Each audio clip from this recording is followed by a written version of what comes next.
Welcome to the Easy Project. It's myself, Eddie. There's no Zeb today, but we have a special guest, one of the lads, great fellas, Anthony Mitchell. Welcome, brus. Thanks for having me, man. What's happening, man? Not much. I'm running around with 3 tenants under 8 who live at my place that I have to try and entertain during school holidays, so it's pretty busy with the kids. But outside of that, work and some nine stuff, man. Trying to keep fit and train. Bro, you're looking fit, bro. There's some rumours out there saying that a few of the boys are saying that you're looking like Statham, brus. That's Joey Vickery's call. He tries to that. I wouldn't mind being a tan version of Jason Statham, so I appreciate the shout. But, mate, likewise, you look very tinted from your trip overseas. Nice and black. Afro's on point. I would have thought you'd get the Bali braids or anything like that. Or, no good this I got it done there, but only lasted Took a few it out. hours. Yeah, too itchy. Fair enough. Bro, I'm going to, usually when we start, we throw some flowers out, so hopefully I get this one right for you, bro. So Anthony Mitchell, born in Brisbane, Queensland. He's a proud Wakka Wakka man and a former rugby league player in the NRL. Throughout his career, he represented the Parramatta Eels, Sydney Roosters, North Queensland Cowboys, and proudly played for the Indigenous All Stars. Passionate about his heritage, is deeply committed to supporting the Indigenous community. He actively works with the Clontarf Foundation, an organisation focused on improving the education, discipline, life skills, self-esteem, and employment prospects of young Aboriginal and Torres Strait Islander men. Now, he's also a strong advocate for youth, using his platform to inspire the next generation. Now, beyond his work in the community, he has also embraced entrepreneurship.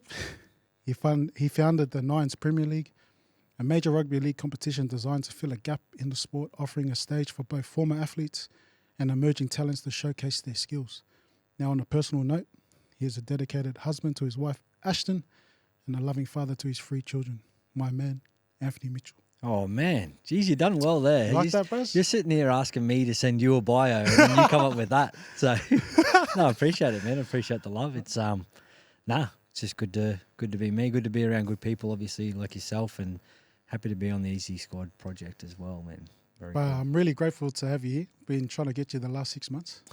Message We're trying to get you on board for the last 6 months, mate, but it's good to have you on board, man. No, I appreciate it, man. Hopefully, I'm not booking into your holiday time. Anytime I see you nowadays, there's reels overseas, and obviously Zebby's training to make a comeback, I think, because he's doing different high rocks competitions and stripping all that weight with what's his name, Strato? Strato, yeah. He's looking. They're both looking fit. So I'm happy to be here, man. Really excited about being on the podcast. I've been watching all your stuff. Both yourself and Zeb are doing such a great job and bringing some really interesting stories from, I suppose, different variety of different guests that you've have on. Yeah. And I suppose that's what happens when you're connected, man, and you have the profile that you two fellas have. I appreciate it, man. Hey, we'll kick off. Give us a rundown of your childhood, man. Childhood? So I was born in Brisbane. Yep. Mother and father had met in Mergen. They were quite young, actually, when they had my brother and myself. My mother's a Cherbourg girl, and my grandmother actually moved there to improve Aboriginal health a long time ago. And my mum and dad had met at Mergen State High School. They had my brother at 16 in Brisbane and had me at 19. So 2 kids under 20, not much to do, I suppose, in Brizzy or at Aboriginal missions, clearly. Yeah.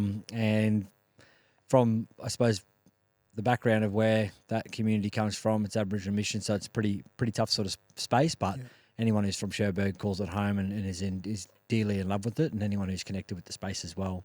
My grandmother, it's my dad's mum, is a white woman and a doctor, and she's the matriarch of our family. She is the driving force behind everything. She's a wonderful lady, and obviously went there with all the right intentions. Met an Aboriginal man by the name of Moppy Conlon. Yeah. Anyone who knows country music, especially Aboriginal country music, he's like folklore, man. He was massive. He passed away a couple of years ago now, but my grandmother at the time was working for the health department and basically got blackballed by the Queensland Health Department and said you can no longer work with Aboriginal people, which was strange because she had Aboriginal grandkids and had remarried a Aboriginal man. They had to make a decision and basically said, look, you can move to Townsville or Normington. and we ended up in Townsville. So the reasons why we moved up north, all of my family moved up there. So all my aunties, uncles, and cousins that are underneath that family blanket, we took off. And I did my primary school up there. Got an older brother, my best mate Stevie Mitchell, and my other best mate Lana Mitchell, who's my younger sister. Grew up in Townsville. It's pretty tropical place, warm. Yeah. But sport was always the driving force behind me. And went to primary school at Ryan Catholic College, and then went through to Ignatius Park High School. And it was a strange upbringing. My mother had some I suppose some generational trauma that was put onto her as well. So her and my old man split up while we were quite young. And she was absent at a lot of times. Yeah. However, Dad was always a constant, and although he was a young dad, he used to try and get us included in as much as he possibly could. Yeah. Albeit he's got a 12-year-old at 30 and a 9-year-old at 30 sort of thing, trying to make it work. But he's always been driven, a businessman, a commercial guy, but at heart a complete empath. Like I could genuinely serve him, SHIT on a plate, and he'd say, "Mate, this is delicious. Thank you so much for this." He's that type of guy. Yeah. So I absolutely glorify my old man. He's unbelievable, and everything that he's done for us, and the opportunities he's given us whilst doing that almost single-handedly as a single father has been amazing. Mum's come around full circle. She's really connected with us now, and we've grown a lot closer over the last sort of decade. She's gotten through a lot of her stuff, obviously manages a lot of that trauma as well, but now fully qualified chef, went out to the mines for a little while, broke some habits, and is really, I suppose, inspired and also set a really good example for people who actually can stop, switch off, switch back on, and actually do things that they may not have actually believed in. Schooling wise, I was terrible in the classroom, so I used to go to school purely for the activity and the sport. So anything sport related. I was not good numeracy and literacy wise. So the first thing I'd like to do is act up and try and get out of the classroom. So if I could act up and get out, You still do that at home, for sure, that's 100%. But if it was, if there was an athletics carnival on, or there was a touch comp, or we're playing after school sport, I was there at 6 a.m. I used to run to school and go there for the activity. So I think my whole makeup is being around sport itself. And I suppose it still is with me today. I just still love being around sport, and it's within my day job at Clontarf, and now obviously the attachment with the Nines is what scratches the itch. Yeah.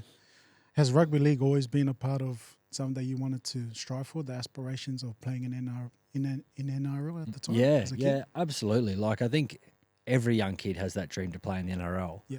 I come from a football family. Like, you were born into playing footy. Like, you were playing it whether you're actually signed up with a club or you're doing it in the backyard for hours and hours on end. So me and my brother used to play on buffalo grass for hours every day and every other weekend. I used to play for Townsville Brothers in the juniors, and I spent so much time there. Upon reflection, just constantly being around the game. Used to be ball boy for A grade, but I used to watch it. It's funny that you think back now, but I used to watch it more as a student as opposed to someone who's just like watching the tries. I used to sit there and actually try and figure out reasons why people would run between each other or why they would defend in different ways. And I suppose I was pretty good at it. Like, I was good at it as a kid, but I was never big. I was malnourished, man. I was so skinny and small. Yeah. And that being all the way up into year 12 until I basically got the Parramatta.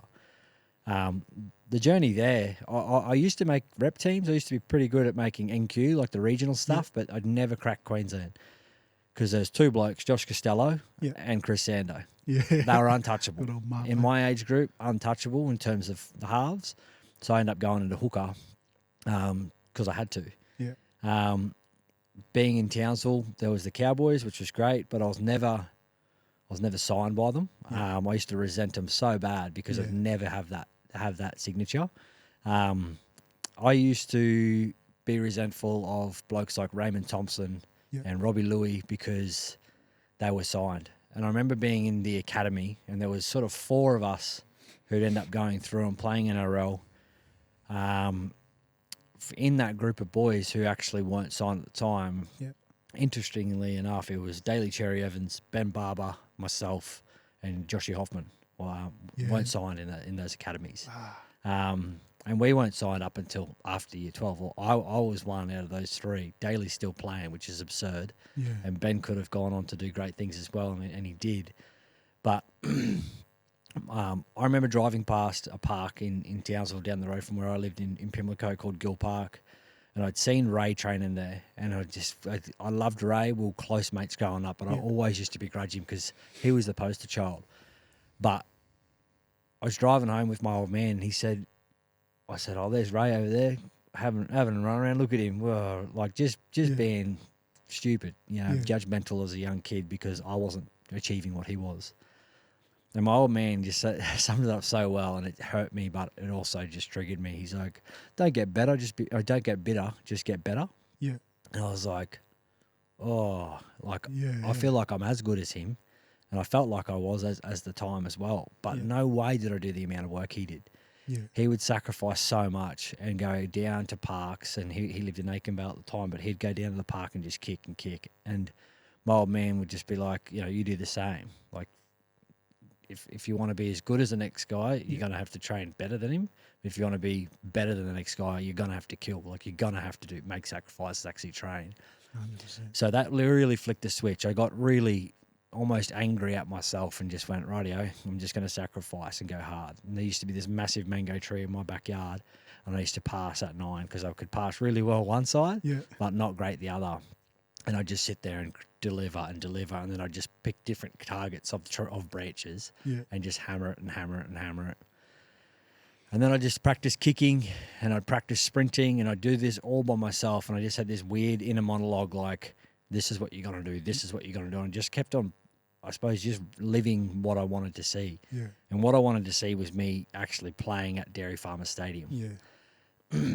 In year 12, I sacrificed a fair bit. I hardly went out with friends to school parties and things like that because I'd get up and train because I just knew I had this vision, this goal that I wanted to get to. And I don't know if I knew it at the time, but I felt like I knew that it wasn't going to happen unless I actually made the sacrifice and did it. Yeah. And and particularly on hot days in Townsville, man, it's boiling hot in summer. It tested a kid who had no aircon or fans in his room, even still, but it eventually paid off. So in year 12, I end up having a really good Queensland Schoolboys trial. Yeah. Played really well and ended up getting picked up to play in the Queensland Schoolboys. And I was the only kid in that team that wasn't signed. And about 2 or 3 weeks later after the trials, Rod Reddy, who was the recruitment officer at Parramatta at the time, said, we're interested in you. Would you like to come down? And I went down, had a look at the facilities, and I was pissing my pants. Man, I was just like, this is unbelievable. I only knew the Cowboys because we were from up there. Yeah. Resented the Broncos because every kid in the metro area was signed with the Broncos. Yeah. So I just felt like everything was so far away. But due to that hard work of 7 to 8 months, that's when it paid off, was when it counted. Went down, loved it. They offered me 3 years.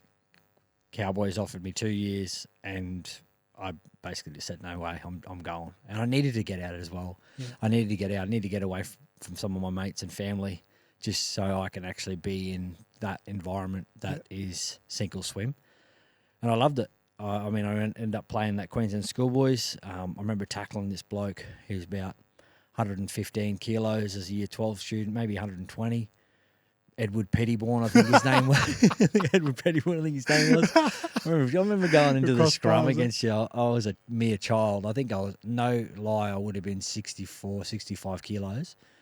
And we're going up against you, Tony Williams, Yeah. Sasai Vave. Oh, like, man. I hadn't even really seen many Polynesian boys before because I was Yeah. from up north. We had a small Tokelauan community up there. Yeah. Couple of Maldives, not really. Yeah. But these big Samoan Tongans, and I was just like, this is ridiculous. But I was lucky, and I frothed on all that stuff, all the environment of it. Got it down to Para, weighed in on day one. I was 67 kilos, Wow. and the next person to weigh in after me was Timmy Manor, Yeah. and he was like 112. And after him was Rex, and he was 115. And after him was Johnny Manor, who was 115. And I was just like, I'm glad they're on my team, but who else are we playing, sort of thing. We're lucky. Para Juniors were always pretty stacked up, so we had a good side. Played SG ball at Para. Went through and played flag that year as well. And then NYC ended up turning up, which was cool. Like, we were one of the lucky ones to be in that age bracket where we got to play in it, and that it was actually valued by the NRL clubs as well. Like, they were actually pushing blokes like yourself not to go up and play New South Wales Cup. Yeah. They'll say, nah, 80, go Come down down and and play play. 20s. And it was stacked. Like, the Bro, first couple of years was unbelievable, which is funny. A lot of that clientele is who is playing in the nines now. Yeah. For me. Pretty much. It's great. Full circle. 100%. But once again, I started to get bitter. I went really hard in my first year down there, and I ended up making junior kangaroos, which was when I rang my mum and my dad, they were just crying. Like, I just thought it was the most unbelievable thing ever, and it was just like, oh, I've done it.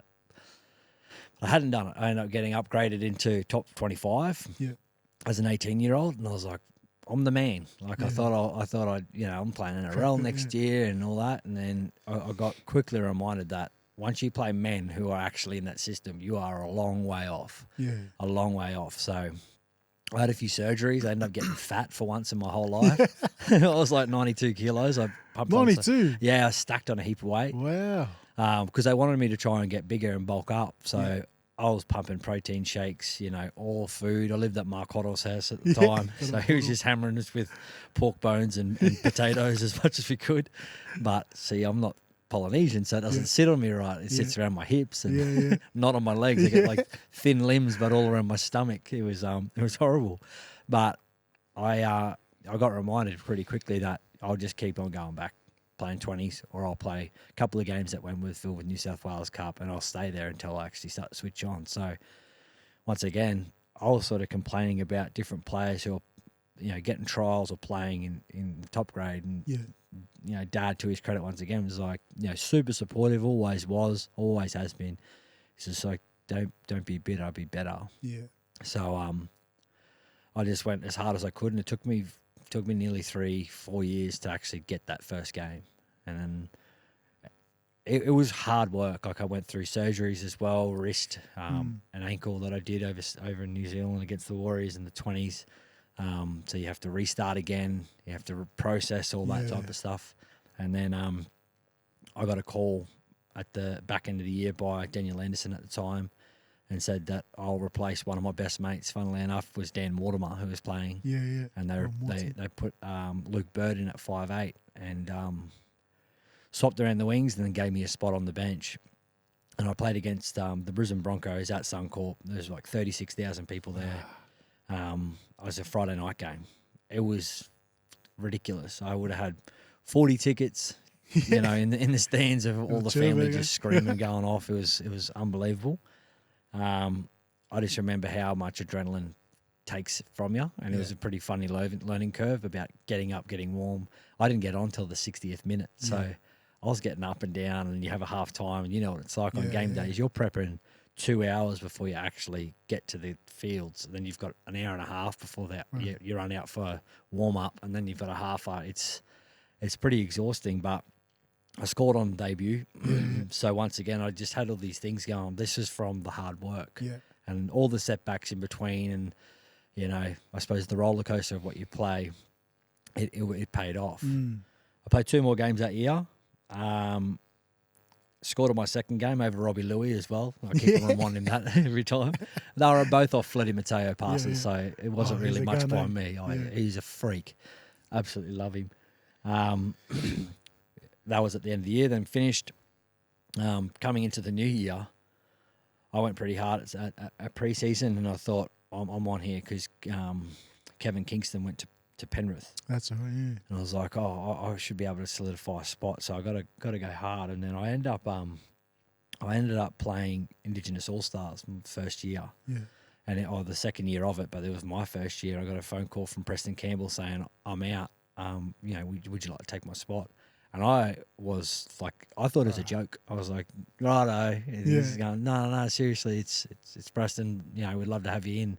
I'd only played 3 games. And then I was playing with Thurston, Scotty Prince, Matty Bowen, Jamie Stoward, Inglis, Hodges, Greg Bird, Charlie Webb. What like a team. It was berserk. But on the other side, it was like Sean Johnson, Cooper Cronk, Darren Lockyer, Steve Price. Yeah. Like, it was absurd. A kid who's played 3 games. So anytime I felt like I was getting ahead of myself or I was getting angry at myself during those training times, I reflect on the reasons why it actually paid off in the end. And you don't know when that's going to come. And it doesn't come when you want it to. It comes when it's due. And normally it's after you putting in work. So, yeah, fast forward from there, I played a few more games at Para. Went mid-season to the Roosters. Yeah. Absolutely loved it at the Roosters. I love their style of footy. I loved being coached by Brian Smith and his son Keegan.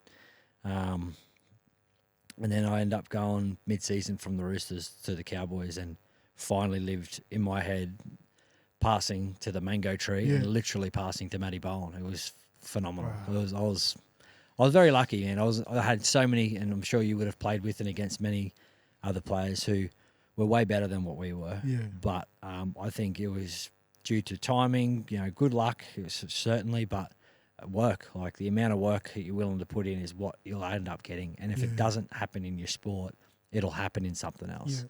It'll happen in your business life, and you'll learn things about yourself, and you'll learn grit and application. And I was lucky to actually live that childhood dream. And then I finished up with the Blackhawks and retired because I was sick of tackling blokes your size because my shoulders were falling off. I want to take it back. During the free, obviously you traveled down to Para. Did you travel by yourself down to Para? Yeah. How was that mentally? Because then obviously 3-4 years till you made your debut. How was that process? It was hard, man. It was hard, but I think I've been pretty lucky that I've been a bit like my old man who lives in Wonder. And my mother's a gypsy woman. She just loves doing stuff and being out. And I still have it now, I'm just constantly looking for the next thing to do, something fun. So going down was tough because I'd missed home. I'd missed friends, I'd missed family. But then I'd be playing at Parramatta, and there'd be 1,000 people down there coming to watch a junior league, which I hadn't seen before. So it was all these weird experiences that were sort of taking over the desire to go back. Whenever I used to visit home, I used to get really homesick about leaving. Yeah. That was always tough. But I was lucky, like being around blokes like Timmy Manor, Dan Mortimer, Good lads. the Nassau boys, young. And then I had Jeremy Lattimore, James Maloney, Broderick Wright, like these guys, we all got to the club at the same time. And they were just the home away from home. So I just had these really good friendship connections. But probably next to my old man would be Mark Horrow, like as in terms of a mentor and someone who I glorified as a father figure is Marky. And I was lucky to live with him, his family, and obviously Justin was there as well. So I had really good support in different areas, but of course I missed going back home. Of course, we'd newly turned 18, so I'd have mates calling me from Flinders Street, which I always wanted to go to as a kid. Then they had the Mad Cow, and I was like, I wonder what it's like, sort of thing. But in the same, it was hard, but it was also like, this is the new you that you've chosen. Yeah. So I feel like anything that I've chosen to do in my lifetime, if it's something that I'm really keen on, I'll be more than happy to say no to something and go, I'd prefer to have this because I'll hate to live with the regret. Yeah. As opposed to actually going ahead and cruise it back home, because there's that's what's happened with a lot of players that I've seen, that you would have seen as well, that have just haven't liked it, and that's totally fine as well. Like if players don't like it because they prefer to be at home, then absolutely, but you live with those cards then later on. 100%. Even because I know Townsville, obviously, it's not a big city, but going into Para, like Para's a bro. Have you seen it now? It's got the It's a clubs. joke. It's got. I know it's even worse. Yeah, but it's yeah. that busy, eh? Like, Mate, it's a joke. And yeah, you're right. So replace Flinders with the Roxy and Church Street or PJ mate. Gallagher's out the back or the Albion, and it ended up being okay because I could understand it. But I think I was just always fascinated as well by travelling down there, and just with the different cultures, you know, our Westfields with 6 stories.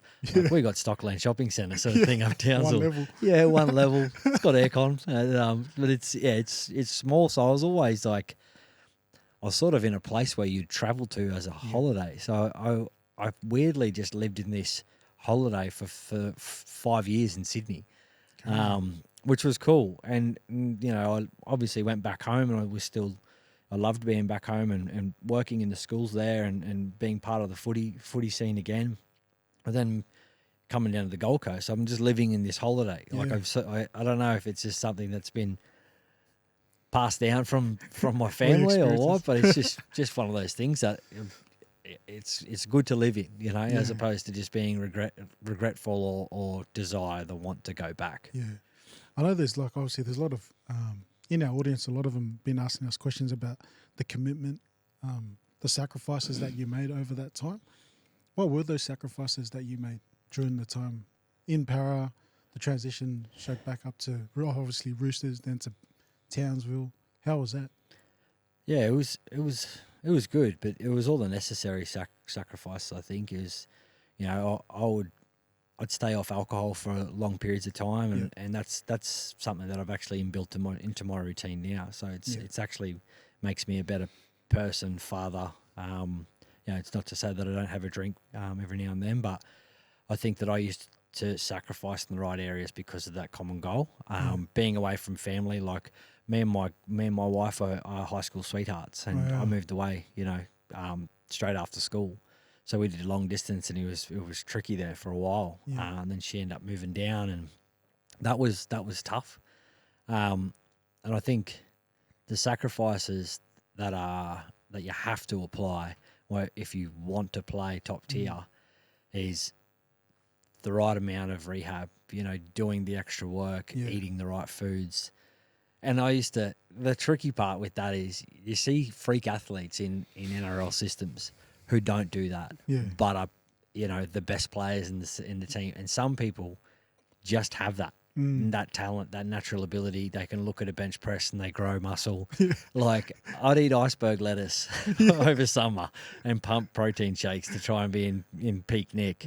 And then you'd have, you know, your blokes like Jared Hayne or Todd Carney come out for skill sessions and just rinse you like off the couch like it was nothing, and have all this repeat effort fitness. Like they were just unbelievable. But I suppose that's just part of what footy is. But in terms of the sacrifice itself, is I felt I had to learn who I was as well.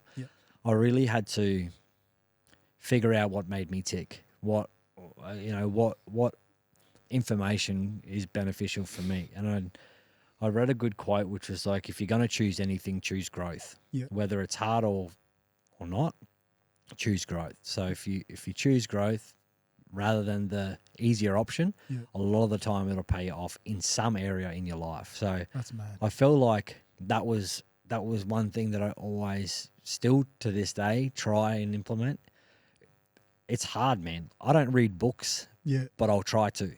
I'll listen to audio books. I'll listen to podcasts.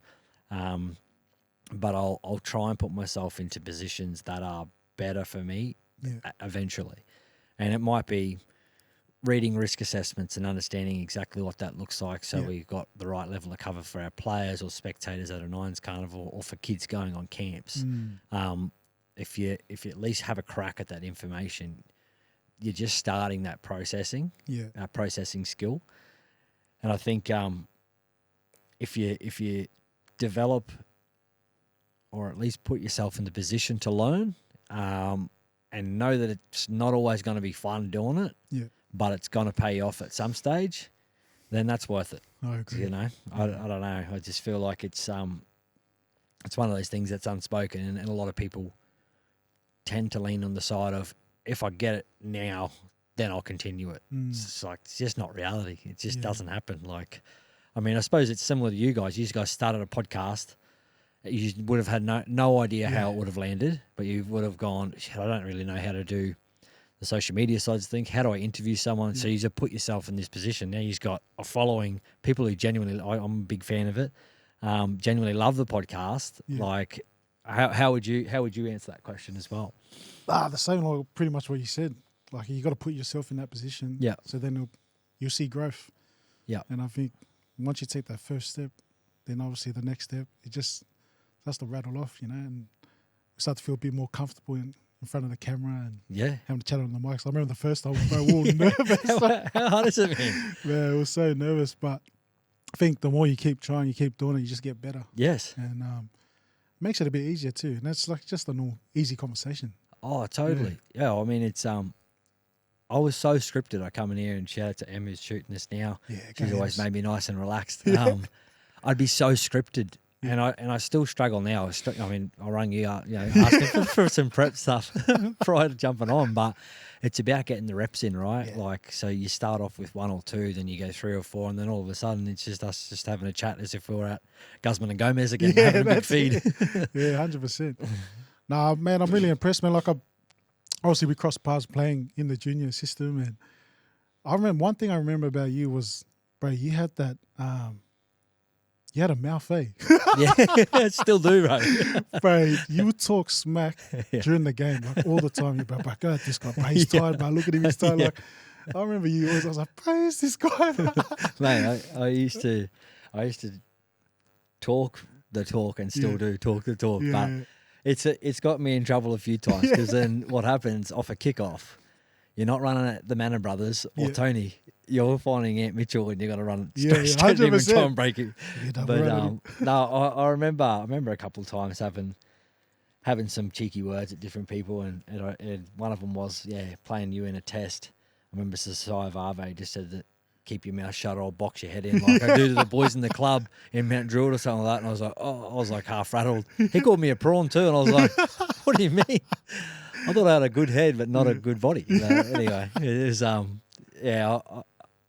I think banter is just something that I've grown up with, especially having an older brother. Yeah, I've had to always have the gloves up and having family and friends as well who are quite cheeky and you know, being from up north could be anywhere, but being from up north, a lot of that sarcasm is most of our language. So you got to be quick. You got to be quick. But some of the boys down there just don't muck around, man. So I'd paid for it with forearms to shoulders and eye gouging and all that stuff. But that's all part of it. I thought like for your size, you were tough, man. Like I remember you always rushing out, whacking dudes, and setting a platform for your forwards, man. So it's impressive, bro. You've done well, man. That's why I got 2 reconstructions on one shoulder and they got the last laugh. But no, tackling, man, I hated tackling. I still hate it now. That's why I got a nines carnival, nines tournaments, because there's less contact. But I think something that you develop when you're playing footy. And we when I was at Parramatta, we actually had the James Von Tahuna, the Tahuna brothers. Yeah, Tahuna brothers. Yeah. So they used to come in and do our wrestle. Hayden Knowles used to bring him in. And big Lucas Brown, Daddy Brown. Daniel Anderson used to make me come in, and I used to have to wrestle a bloke named James Vonacolo, I think his name was. He was a amateur UFC fighter, and Daddy Brown. And that was my hour before we'd start our weight session to try and toughen me out. And they just beat the crap out of me for an hour. I mean, it was horrible. It was so bad. I'd never get in the octagon. Would you ever? No way. Don't even ask that question. Right? There's no way. I would never put myself in that position, man. I tell you that. No chance. It'd be horrible. But I think, I reckon a big part of coming out of a line and trying to tackle and actually building up the confidence to whack someone was from a lot of that tough stuff. Because outside of that, like up north, I was a touch player really. Like a good touch player who played league and was okay at it. But defensively, no way. And then you'd go down and you'd play against these other hookers or nines who actually come through, Endeavour or Westfields or Paddies, and they had really good systems. They knew how to wrestle, and then they would play for Penrith or Para or South Juniors, and they actually had systems again. So you're going up and up and up. And like I said before, for me to go through and be as good as them, I had to train like them. But to be better than them, I had to learn to hate. Oh, sorry, I had to learn that I'm gonna hate the contact, but it's just the other part of the game. Yeah. It's uncomfortable, man. It's not natural. Rugby league. You shouldn't be tackling people, but it's just part of the entertainment of the sport. And some people like yourself and Greg Bird actually go out of their way to kill people. So that's what happens. Well, we're loving people, but That's right. That's right. Off the field, mate, no worries. How's the transition been, man? Like, obviously, you transitioned 2017. You finished up. Is that right? Yeah. How was that transition for you? It was good. I think I was sort of always one toe in with footy and one toe out. Dad had always sort of said, you got to be doing something. Yeah. I think with NYC and making us boys as kids have to study or work was a good thing, and still is a very good thing. So I never had all my eggs in that basket. I always wanted it to be playing, top grade and also cup. So I'd always be doing something on the side. Yeah. When I was at Parramatta, I used to go to a school and work with some Aboriginal boys who were in the foster care system as a teacher aide, and generally just take them out of class when they weren't feeling too good and then help them go back in and sit back down. And that's where I started to grow the love for mentoring, and particularly mentoring Indigenous youth. When I ended up back at Cowboys, I thought I wanted to be a PT, and I started like a little training group of staff at the Cowboys and some friends of mine, and we'd train 2 days a week, of a morning or outside of my sessions, which I did love. I loved that environment. I loved team environment. I like training. I like bringing people together. Yeah. And then I finished up with the Cowboys in 2014. Signed with the Blackhawks and played there for 3 years. And I went back to my old school and I was teaching, well, not teaching, but I was put back on by the principal there to help out with the First Nations boys and kids on the spectrum doing teacher aid work, which I loved. It was back at my old school and I loved the school there. Whilst I was doing that, I was doing the PT stuff, but I wanted to get back involved with footy, but I didn't want to commit to the hours outside of footy. I wasn't interested in playing again, but I liked coaching. But I liked coaching youth, and I felt like there was a gap, I suppose. And I was listening to Matty Hardigan's podcast, and he was very similar. He actually used to run a couple of his Lions League. Up in Penrith,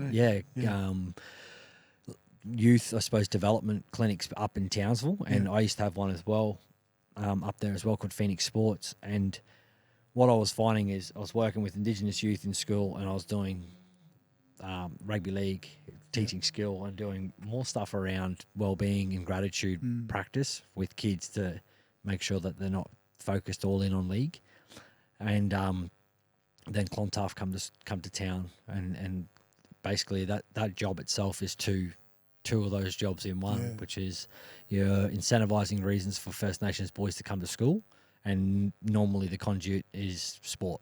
Yeah. So it was perfect for me, and that was my transition. But I think I was never attached to the limelight or trying to be famous or anything like that. I think I was always filling it with something, and sometimes that's shot me in the foot a bit because I've chewed off more than I can. But then in other times when I reflect on it, it's like, well, you're only able to actually take on this amount because you've had a crack at doing it. So your capacity build, you try and get up as much as you possibly can. Then you go, oh shit, actually I didn't set my alarm, so I missed that PT session with 20 people who are waiting for me at 5 a.m. So I'm frustrated. But now I wake up at 3:45 to train at 4:30 at Active. So I think a lot of this stuff for me is actually, for some way, has sort of built my routine, but also been a distraction from the loss. And I've surrounded myself with parts of footy that I loved, which is the community aspect, reconnecting with blokes like yourself, bringing back old players and bringing up local footballers to play against each other at a family tournament, with a festival component to it as well, that it sort of filled all those voids. So I think there's obviously big parts that you miss, and it's going into a professional setting, and oh mate, the feeds that you get, and all you get the golden keys really if you're an NRL club. It's pretty good. Yeah. There's those parts that you miss, but then there's other parts that you just are okay with, and you just live, far more happier being outside that system. But I think I did struggle a little bit, but I was always one due to the loss of a close friend of mine who passed away, who took his own life at the Mackay Cutters. That I would always speak up. I would always speak up if I'm not feeling right. So anytime I wasn't, I would make myself like. Anytime I am in that position, I go and find help, or I go and find someone. I go and speak to someone, because I would prefer to try and be a man of my word to, I suppose, what people are trying to process and deal with after the death of a loved one who has taken their life. I wouldn't want it to get to that stage, and I know that the ripple effect post a permanent decision is far worse than what that person may be going through, and it's tough, man. It's tough seeing families and friends try and deal with people who have lost a loved one through suicide. But it's something that I've always sort of wanted to make sure that I'm promoting within mental health, and also being vulnerable and saying, today I'm not feeling great and I'm going to go and chat to someone, or these are my self-care routine builders that make me feel better, or help me on my bounce back. Yeah. So, long story short, I think I'm still in this world of wonder where I've just finished footy, and that's just one part of my life, and now I'm into this new phase, which for some stupid reason, I just keep on putting more things on my plate that I think I don't enjoy, but I do enjoy it, and it's just one of those things. I can't say that I had really struggled after finishing up. Yeah. Like I'd said, you miss elements of it, but I think that I've filled that with 3 beautiful kids, a loving wife, some fun projects that I like, that generally I like. So of course it's hard work and there's parts of it, but I think the real win at the end of the day is that I've chosen that because it's something that I think I'll like. Yeah. Do you know, we've now, because we're going to obviously go into the Nines Premier League. I think I listened to a podcast where you spoke about you had the idea and there was a gap missing, and obviously you put it out there. What were the challenges of going into the Nines Premier League? Or probably at the start, maybe give us a rundown about the Nines Premier League, what it's about. Yeah, so it was a mate of mine, a work colleague. We were sitting in the lunchroom, and the TV was on at the time, and there was a rerun of a footy game. It was probably like this time, 3 years ago, 2 years ago. We were sort of bummed out because we were like, there's going to be no footy on over the weekend. And I was really lucky to play in the inaugural Auckland Nines and win it for the Cowboys. That was up there with one of my biggest highlights ever. Yeah. And to play the king at the Nines, Sean Johnson, was the best ever. He was actually in our pool, and we'd warm up before him. And you couldn't hear our trainer, because anytime him or that Sam Tompkins touched the ball, there'd be 50,000 people screaming loud. I'm not sure if did you play that one the first year? I pulled out that game. Did you? Yeah. Coward. No. So I think that they did it so well, and a lot of these things are just stuck in my memory. They had like the Royal Family dancing, the Royal Family, the dance group. Yeah. Like the best in the world. Yeah. Unbelievable dance group. They had music everywhere, food. And I was just sitting there just telling my work colleague this, and who's my mate Dan, who's in with us as well. And I said, it'd be cool if we could do something like this. And we do this with Clontarf. Like with Clontarf, we run big footy carnivals because that's an incentive for the boys to get to school. You go, if you want to come and play in the footy carnival, you got to go to school, right? You got to get your attendance up. So we've had experience in being able to run tournaments. I still had some good contacts through Zebby, and I was like, well, let's have a crack at just running a Nines comp. We'll do it at Robina. Yeah. And in that first year, I think our target more so was just to see what the appetite was like as a pilot. And we aimed for 8 teams. We ended up getting 12. Yeah. Had about 20 ex-NRL players having a run around, which was cool. Was awesome. Like as a starting point.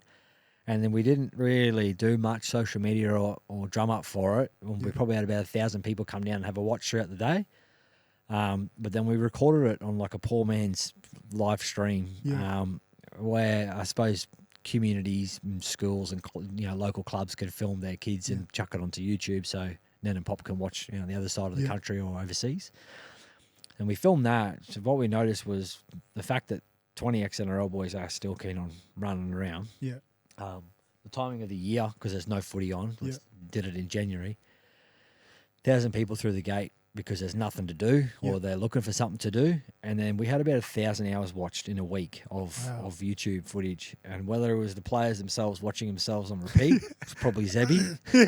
Just leave it on repeat. Yeah. Oh, I should have done this. He would have been really critical of himself, no doubt. We just felt like the appetite's definitely there.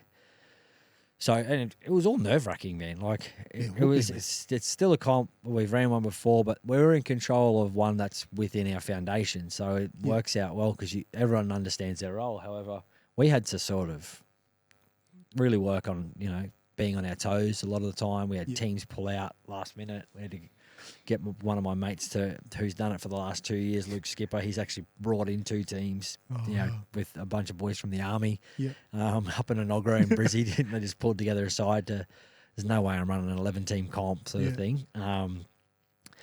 So we just wanted to enhance all those elements for the second year. And I was just going really hard on trying to get the product up. I mean, the product is the footy players and the players who are playing. Yeah. So I would reach out to some old mates who were still either playing locally or were newly retired. Yeah. But we didn't want to have club sides, and that's what you'll see with next year's one as well. I think it was only Currumbin last year that we had, but we're trying to have ex-NRL players like yourself and Zeb actually put in teams that are branded because it's new and it's popular, and it builds further incentive for Eddie and Zeb to build the best team that they've got and put in the best sponsorship they can for a return for business. Yeah. So by giving you that license, that all the cards are in your corner. Essentially, the ball's in your corner, where you have to drum up the team because it's yours. It's you're the team owner. Yeah. And it was a competition. Like last year, the amount of fence jumping, it's hectic, and we ended up getting 65 ex-NRL players play. Wow. We sold out at the gate, or we end up just saying no more tickets. Anyone can come in, but we sold over 4,000 tickets. Wow. And then I think we had 40,000 unique views on YouTube. So it went really good. And it was hard work. Like we're working every other hour outside of our day jobs and sacrificing a bit from the families as well. But we genuinely believe that next year's enhancement will be the same thing again. Yeah. And I think the gap is that there's no rugby league on the summer. Yeah. I don't mind cricket. It's okay. Yeah. But I'd prefer to watch footy. Yeah. And I think a lot of other people would too. 100%. Man. So having it on that summer, that summer time in January is perfect. And I think it's a model that we can then, I suppose, replicate in different regions. Yep. And eventually the long game is to turn it into a summer league where it's basically like the Big Bash of rugby league. So former players, all players that are weapons in rugby union, Aussie rules, whatever athletes you want to chuck in there that you think are going to be good for your team to win it, that's what we're trying to build. And we're sort of leaning a little bit onto the rugby union product where it's normality to have rugby sevens, rugby tens comps all over the globe, and people just pack up their bags and form a team together and trek over to Hong Kong or to Vegas or to London and do it. So we're trying to lean into that game a little bit, obviously keep it league, but the summer's such a missed opportunity because kids and families are looking for stuff to do in the school holidays. Yeah. So you'll get an audience there coming in. While you're at home, this is you cutting ham and eating Ferrero Rochers. You want to watch something. Yeah. So you can't get up to Cairns for round one, but I'm going to watch it. Even though the Easy Squad's going to have a team in the Summer League. I'll come make sure we keep a spot for you. Yeah. But you want to watch it. Yeah. And then blokes like yourself, Alex Glenn, Toddy, Blakey Austin, on their terms, I think anyway, I'm probably speaking for you, they want to be able to still relive the best parts of playing footy, which is travelling with your group of friends and possibly meeting your family up there as well, playing a exhibition comp and then playing another round game somewhere else in another location. Yeah. Like the road trips were so much fun. I loved it, and I played it. Good, Like, being at the Cows, I was the most capped 18th man ever, so I was always sort of travelling. But I think it's still something that the players value, and a lot of the boys now who finished up footy, they stay fit. Like Zeb's in career best shape. Bro, he's ready to play. He's ready to play. But this is the new age of sort of our age group, essentially, in between sort of, I'd say, your late 40s to early 30s. A lot of these guys, you know, they practice gratitude. They go for a morning walk. They run. They train 5 days a week. They're healthy. It was unheard of a while ago. Yeah. So you've got there's a big pool of talent there that can actually play, and then you've got this A grade / you know, almost cup player who's like, I want to play in this comp because it's going to give me more than what I would in my local comp, and I get to play against the Fafita brothers. Yeah. You know, like, I think all the right elements are there. We're just trying to enhance each step, and we're patient. We're working extremely hard, but we're patient. We know that we've got this end game, and hopefully it comes more sooner than later. So people like yourself who actually end up, you know, if you are a team owner, you're able to draw the sponsorship that you need and want, and also the players get remunerated for it. So I'd love to have that big bash cash, but we're not quite there yet. But I think eventually someone's going to go, this is a thing that we should have on, and maybe over 4 weekends over a summer. Like, I think our sort of goal is to have it early December for round one, and you'd play almost like a mini Magic round. We'd fly up the whole comp. During the day, you'd have a community cup, so all local teams could play. Let's just say you're in Townsville, so between Cairns and Mackay, all local teams can play a competition, and then by 12 o'clock on the second day, you can sit on the hill and watch Eddie play against the Fafita boys or Kenny CO or the Southern Sharks, like from 12 till 8 p.m. You get that full festival component, but the viewers would just watch on KO from 12 till 8, because they just have rolling footy games, and because it's not 80 minutes, it's not difficult to digest, and it's fast and it's high attacking. So if you're watching games after games after games, great. And then the boys get 2 weeks off, and then we do round 2 in central New South Wales or, you know, Western Sydney. We'll always finish on the Gold Coast. Because it's just the best that time of year. But I want to take it back to the start. You had the idea, so you and your mate had an idea. Also, you're doing it with the we've got a team. Yeah. How was that like? Because there's obviously you action the stuff that you need to do, but everyone has an idea. But then taking that next step to do it, were you just like, let's go do it, or did it take time to process for you to take that step?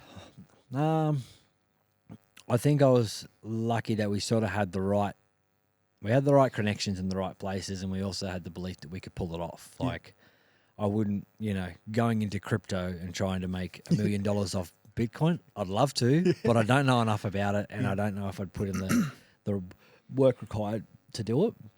But we just genuinely got to work. We just went, right, we need a location. So, okay, I'll ring up Robina Raptors because it's next door to the Titans. I've seen it before, and it looks like it could probably hold some people on the hill. There's 2 fields next to each other. Looks like a good solution for us. Cool. So we got a field. Now, who's going to make contact with the teams? I'll start messaging people. I'll ring up some clubs. We emailed and inboxed every club from Cairns to Wollongong. Damn. Every single A-grade club. Some of them left us on red, and it's funny because now when I go back onto those chats, it's like I'm getting, hey guys, we'd love to be involved next year, and it has our old shitty PDF that we made from Canberra a few years ago, and it's horrible. It's cringy but hilarious. Yeah. So it's me, another mate of mine, Reese, and Dan. We were in it together for that first year, and it was tricky because, like I'd said before, you had all this external stuff you couldn't really factor in. So you need to look at the insurance sides of things, so making sure that the well-being of the players is covered. And we wanted to make sure that it's alcohol-free. We wanted to set the tone early in the first one and say no alcohol to be drank inside, because our duty of care is for the players first and foremost. And what I didn't want was, as much as he loves to do it, I didn't want Greg Bird getting screamed at by someone pissed in the crowd. So I was like, no, Cole. And what we actually want to do is invite families along. So we got, that was the festival component of it. And me and the boys are like, well, what should we do? I'm like, well, let's just get face painting. We'll get some, free popcorn. We'll get drum beat. We'll get some fun stuff for kids who are aged 3 to 10. Older kids will probably just grab a footy and find a patch of grass and they're just going to run around. Yeah. And they loved it. Like it was really good. Like the kids got, they got rinsed with, balloon animals and had a great time because it's free of cost, or it was for the first one. We just thought, cool, we'll try it again. But I think you're always managing different stuff. Like the scary part is trying to understand your wet weather policy, cancellations, how do teams get their money back? When they withdraw, what do you do? What's your contingency plan? So a lot of this stuff, you actually have to put yourself in the position, then you learn, we haven't considered that or thought about that. Yeah. So there's a lot of stuff that we're learning now. We're revamping and writing some pretty strict protocols around, player code of conduct, coaches code of conduct, supporters and bystanders code of conduct as well. So when you actually sign in and buy a ticket to come in, if you're a peanut, you're going to get bounced straight away. This is a family-friendly environment, and we're here to celebrate a great game of footy. And footy, it should be with entertainment and for the family itself to enjoy it and to be front of mind. So we didn't consider that in the first year. We just ran it and advertised for people to come down if they wanted to come down. But now we're going, all right, well, now that we're getting bigger, it's probably going to attract some other people. If alcohol's involved as well, what's the plan there? What happens if there is an issue with one of the players? So a lot of this stuff we weren't privy to, which we are now finding out, and that we're, I suppose, ahead of the game and making sure that we're trying to get all of our ducks in a row. So if, something bad happen, and touch wood, it won't. But we're ready and we're planned. And it takes up a lot of time. It takes up a lot of time to figure that stuff out and have the responses ready to go. And I mean, I did a podcast with Brad Takarani a couple of weeks ago, and he was complaining about not knowing the rules and that I didn't get him a tent and all this stuff. And so you're dealing with people who actually don't even read the documentation anyway. But if you're the owner and you're the one running it, you need to know it. So I think the tough part of this is always happening. I think we're going to learn more and more stuff the bigger it grows, and I think that is a privilege. If you're in that position, that means something's working. If it's not, that's normally when there's a million nines carnivals out there. It's normally when people bow out, when they have to do extra work for no payoff. We don't take any money. All of it goes back into the comp, all goes back to the players or to insurance. One stage we'll be able to, monetize or find an investor or something like that. At this stage, it's just about grinding it out. But you got to deal with all those different elements. Brad doesn't read the documents, doesn't know where his tent is, even though I've messaged it to him. So there's all those little parts you got to stay on. But I love it. I genuinely love it. My whole team, we've got a team of 5 for us with the Nines. We were up last night till 10:30 on a Teams call. One's over in Perth, one's in New South Wales on the Central Coast, one's in Melbourne, and 2 of us on the Gold Coast. And that's that's awesome. Trying to put the kids down to sleep, and then you half fall asleep for a 8 o'clock Teams call, and then you got to jump on, and this is what it takes. It's just it's a grind, but it'll be worth it. Even when I'd seen you there last year, the side of a fencing, you just come back from another overseas trip that you're frigging on, mate. You're sponsored by frigging Jetstar or Qantas or something.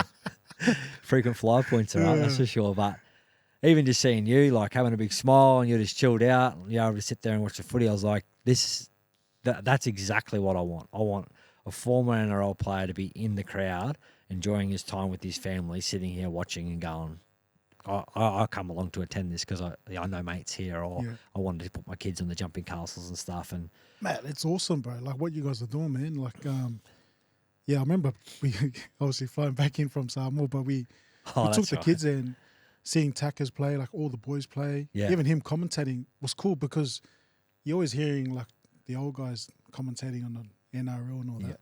But it's good to see different variety of guys going up there and speaking. Totally. Having a chat and having a laugh too. It's cool. It's something different. And I feel like you guys have touched on something, a niche that no one's done yet. So I feel like you've got something good, man. I feel like you're growing, man. Yeah, I think we're willing to do the work to get it to the stage that, you know, it's a full-time job for us. That's certainly is the end game, is for it to be a full-time job. But some of the quirky ways that have really pulled off have been sort of organic, and we haven't really seeked out commentators or anything like that, because the people want to listen to generally people who are funny. Like, so we've got a couple of mates who jump on there. Sammy Lloyd Green, who's in our team with the Nines, he jumps on there. He's very clever with the mic. But then you just get a bloke like Tackers to jump on, or you get a Luke Lewis to jump on, or you get Birdie to jump on, even though you can't hear his voice properly. But they're talking about the game that they just played in, which is a completely different setup to what you'd normally hear on a broadcast. You'd normally hear a pretty polished sort of view, or you hear a post-match interview in the sheds of a player, but not about, you know, straight after a game where they jump on and they're themselves. And I think because of the environment that we set at the carnival itself, their shoulders are down and they're relaxed. Yeah. And then they're just, you know, giving crap to each other while they're on the field. The bloke can't even defend himself. He's out on the field playing. I remember Tackers was spraying Chico Sigiaro about a chip and chase because it went dead. And Chico's out in the field, but we looked at our YouTube and it's just blowing up with just people, you know, writing funny emojis and stuff. And another lad, one of my close mates, Andrew Zaro, he jumped on the mic as well, and he's like talking about the dogs, and he's like, "Where are my dogs at?" And people just commenting and stuff. So I think it was a bit loose tight, where they're still calling the game, but there's personality to it. It's not really polished, and that's exactly what we want. It's it's a top tier product, but at the end of the day, we're just knockabout and fun, and that's what we want to translate on the broadcast as well. And hopefully we nail the same thing next year, man. We'll have to get you on there, obviously, now that you've done all the reps on the podcast, mate. Nah, that's mad, but I'm really excited, man. Like, seeing what you guys are doing, and I think it just opens, like, a lot of the athletes that obviously get involved in the game get to see what you're doing and seeing the opportunities that, man, if you just have a crack at something, go and do it, you know? And also like understanding that there is support there. Like, all the boys are here if you need help. Yeah. We're here to help. Oh, totally. I think, flowers where flowers are due. It's the same with yourself and Zeb. Like, you guys are providing a thought, even as small as it might be, for someone to go, actually, I'm going to try something. And there's some great initiatives coming out. Obviously, you guys are chucking in a team. Once I somehow get into your schedule of both yourself and Zebby, I could hopefully interviews and Zeb, find out. Sort him out, mate. That's right. But, you guys are seeing the opportunity of what it is, but you're having fun with it. So you've actually got the Easy Squad podcast, chucking a team underneath that brand, because it's red hot at the moment. But then you're implementing different businesses that you might be part of, pulling in different mates as well who are former players or close friends of yours who've got businesses as well. So you're bringing together your own community to be part of a bigger, more broader community as well, who are all thinking the same way. Yeah. So it's, as a tournament director, I sit there and go, this is unreal. And it's taken a long time for people to get in that mindset. It's been, I suppose it's easier when we speak to blokes like yourself who go, actually, no, I see the opportunity here. I love this type of stuff and I like the sport. I've been in footy my whole life. But actually being able to figure out different opportunities of being able to get, whether it's further reach and exposure, monetizing, T-shirts, or even just bringing a group of people together, because mentally this is great for a group of lads who seek footy as their outlet and seek community through footy as their outlet. So when you see the different elements of them all pull together and everyone starts to get on that same wavelength, and you're sort of aligned in a vision without you actually having sort of this conversation, it's great, because then you reach your hand out and you might help them out with sponsors decks, or waste and a pipeline of potential sponsors you could speak to, or hey, look at this player, you should try and sign them, etc. A lot of the times that comes back to you. A lot of the teams, and I know you've reached out a few times as well with Mikey and Zeb, like how you guys can help us, and that's just because everyone generally is trying to create some sort of success just due to being good people. Yeah. So we're finding more and more are coming along within that same personality suit Yeah. because of the people you attracted to you around. So, yeah, we're excited, man. There's still a stack of work to go, a heap of it, but all for the right reasons. I think the kids are going to have a great time. I think certainly on the festival side where the clubhouse is going to be great, and then we're just going to have a few enhancements around Tugun itself, so that the footy is going to be really polished on the field and it looks schmicko. We're finalising all the jerseys at the moment, which look unbelievable. We've put in a lot of work with those, and I think all the right things are moving in the right direction, man. I'm just interested to know if you're playing or not, mate. There's no way I'm playing. Manager, mate, manager. Just a quick one with the because I know there's a lot of guys that do want to start businesses or want to do something. What would be like a hot tip for someone that wants to go into business but doesn't know how to start it or get into it? Have a goal or find out something that you're interested in or passionate about. Even slightly, try and bring a couple of those things together, and then figure out a goal. As small as it might be achievable to start with, and then stretch and find another one. Yeah. So I think you need to have some sort of clear vision. The goal doesn't need to be overly ambitious to start with, but if you have something in mind that you think you might dip your toe in, do some work experience in it. Yeah. So if you're interested in sports, donate your time at the rugby league club and see how you can help out around the grounds at your junior league footy club. If you're interested in business or e-commerce, Google or jump on Instagram and message someone. Just type it in and find out what they, as low level as they may be or as high as they may be, shoot someone a message and just say, hey, do you mind if I ask you a few questions? Yeah. At least that way you won't die wondering. And I think a lot of the times people are too afraid to ask, and they're too afraid to expose themselves and say, I'm having a crack at this. Yeah.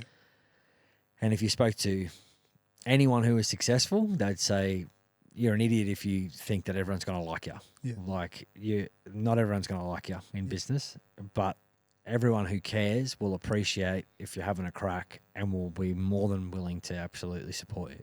So I think trial different things. And I say this to kids at schools every day that we work in. It's like, you don't have to have it all figured out right now. But if you want to, you're going to have to try to figure it out. And that being just dipping your toes in different areas. Yeah. Get more and more exposure to different industries.